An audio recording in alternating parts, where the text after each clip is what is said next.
खुदावाडी ग्रामपंचायतीच्या ऊस आंदोलनाला जाहीर पाठिंबा. सरपंच सरोजिनीताई कबाडे यांच्याकडून आंदोलनकर्त्यांसाठी नाश्ता चहा पाण्याची व्यवस्था. गोकुळ शुगर लिमिटेड धोत्री यांच्या थकीत ऊस बिलाच्या मागणीसाठी सोलापूर जिल्हाधिकारी कार्यालयासमोर सुरू असलेल्या धडक मोर्चा व बेमुदत ठिय्या आंदोलनाला खुदावाडी ग्रामपंचायत व ग्रामस्थांनी जाहीर पाठिंबा दिला आहे. या आंदोलनादरम्यान खुदावाडी गावच्या सरपंच सौ सरोजिनीताई रेवणाप्पा कबाडे यांच्या पुढाकारातून आंदोलनकर्त्या शेतकऱ्यांसाठी नाश्ता व चहा पाण्याची व्यवस्था करण्यात आली. तसेच खुदावाडी ग्रामस्थांच्या वतीने आंदोलनाला नैतिक व सामाजिक पाठिंबा जाहीर करण्यात आला.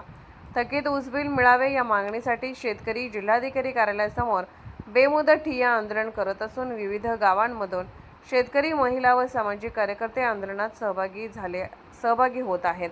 खुदावाडी ग्रामपंचायत व ग्रामस्थांनी दिलेल्या सहकार्याबद्दल आंदोलनकर्त्यांनी आभार व्यक्त केले असून थकीत ऊस बिलाचा प्रश्न निकाली निघेपर्यंत लढा सुरूच राहणार असल्याचा निर्धार व्यक्त केला आहे. शेतकऱ्यांच्या न्याय हक्काच्या लढ्यात खुदावाडी ग्रामपंचायत ग्रामस्थ नेहमीच त्यांच्या पाठीशी राहतील अशी भावना यावेळी व्यक्त करण्यात आली.